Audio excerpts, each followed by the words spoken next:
So let's talk for a moment about the implied frame of reference. There always is an implied frame of reference. It's sort of like in grammar when you have a sentence that the subject is the understood you. The understood frame of reference is your own frame of reference if you're not asked to do anything differently. So, this is an example of a first grader who was given the task to write a reading response to a book that they had read. And of course, the definition of a reading response is that it would be your own reading response. And she writes, "My favorite part of Geraldine the Music Mouse is when Geraldine found the giant piece of Parmesan cheese. She asked her friends to help her carry it to her hideout, and she would give them a big piece." So, to differentiate for learners, the frame of reference could be changed. For example, um, sorry, let me get this up. The frame of reference could be changed to the hunk of cheese itself. And the teacher might opt to differentiate by changing this frame of reference for different learners. So if Brooke had already provided evidence that she's very good at giving the straightforward reading response, then perhaps just assigning her a different perspective to write from might give her an opportunity to have an additional aspect of the content, which would be to make some inferences. Here is an example with the multiple frames of reference. The teacher can write or have students write different frames of reference points around their work. So this is an example of a student who had showed in a map everything that he knew about Ethiopia, and perhaps he did it from memory or perhaps he had sources nearby. But the teacher had then asked that they draw a big box around their work, and on the left hand side she's asked them to put, "How do you know what you know?" And the student would write an additional comment here to explain the sources or the experiences that had brought him or her to that thinking. And then at the bottom, the teacher had also asked the student to put, "Why is this important?" And so the student has an additional thinking level to consider the relevancy of the content. And then on the right, what is influencing the information in your map? So then he can think about causes and effects and other issues that might have impacted the content that's in the middle. So that's just an example of how the teacher can assign different or multiple frames of reference in addition to the work. I really like this for that moment when someone finishes a lot quicker than you thought they might, and then you need to give them an additional task to keep them going. This is an example of a before and after frame of reference. The student had been asked to give a list of the different ways to make 10. And of course, this could have been done in a simple list, but in this case, it was done in a circle map. But the student shows that before the math lab, he or she had thought about different ways to make 10 in these combinations, but then after the math lab, there are some additional ways to make 10 that the student can demonstrate in the new frame. The teacher also could have asked then that perhaps on the right hand side of the frame, why is this important? So there could have been an additional request there as well. I really like thinking about frames of reference in terms of reading purpose because I know that it is best practice when possible to give students different choices of text, but we don't always have the time to find different levels of text, and we also don't always necessarily want the students to have different content. It may be that there is um, a reading passage that we really need everyone to experience. But yet, if it is too easy for some folks or too challenging for others, you can simply change the reading purpose and offer a new frame of reference. So some students were given this frame of reference to read in order to think about Sherman Alexie's intelligence in this passage. These students in the other group had the same passage, but they were asked to annotate for evidence of Sherman Alexie's socioeconomic status as a young child. And just in these two short paragraphs, there are there's a very different kind of thinking level that would be involved when you are answering the first question as opposed to the second. The first question is much more direct. The evidence is much more easily recognizable, whereas the second reading purpose requires a good deal more of inference. So that's just an example, again, of how to use a reading purpose frame of reference for any given passage. And of course, we're talking about informational text as well. So any of the other content areas. So now I want to take a look at differentiated vocabulary and talk a little bit about the strategy of differentiating vocabulary.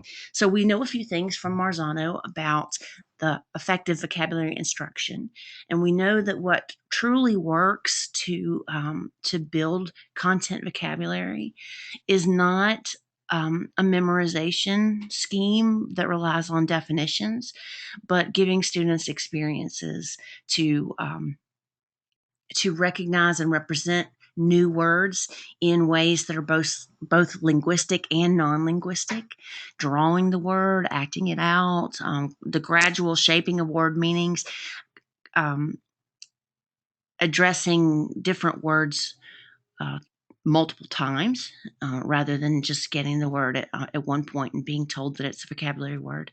And that these kind of experiences do involve some time, and that's part of the reason why they work, is because the time investment. But one option for differentiating vocabulary is to simply customize the word list, and I know that it would take a good bit of time to anticipate who needed which word. So instead, I would suggest that you simply consider the different tiers of vocabulary instruction. And perhaps you've visited this idea before, but the words in tier one are just the ones that, by virtue of living on this earth, you're just going to pick them up because you're immersed in the language. And then there are tier two words that are not so easy to pick up because you usually encounter them in text rather than in speech. And then there are the important academic content words in tier three. And those are the words that without that knowledge, it is difficult to operate within the unit. And so you can identify what words are tier three content words, or you can simply let students pick their words and then let them know if the words are okay. You can approve their word list. But we know from some research that there is a progression in vocabulary acquisition, that there are stages of word knowledge. You go from never having seen a word before to having heard it but not knowing what the meaning is, to recognizing it in context and then moving to knowing it well or using it in conversation and writing. And I like this because it's also an example, I think, of how gifted learners often skip some of the thinking steps that other learners might need. And so with some of your gifted learners, they can jump right into to one of the deeper levels without having as much experience as the others. But anyway, this is an example of a generic form that students can be given. Of course, you want to change it according to their level of understanding and their age, but they can be told to look at it throughout the chapter or look at a particular text passage that they're about to read, or to look at a vocabulary list given to them by the teacher of content words that are upcoming in a unit, and have them choose some that, or they can be assigned some, and indicate where they are on this pre-assessment. And of course, if students do check that I use this word, then you can give them the directive to demonstrate that in a sentence. And then this is an example of a generic form that can be used over and over again for students to spend some time with some vocabulary words, either one that you give them or one from their customized lists. And they visualize it, draw a picture. They think about their level of understanding right now with the word, which of course is very good metacognitive activity for them. They think of the different ways they can use the word. This can be differentiated to where part of it is filled out for the student, like in scaffolding, or it could be left blank and the student can work through all the pieces of it. And of course, you're differentiating through the word choice itself.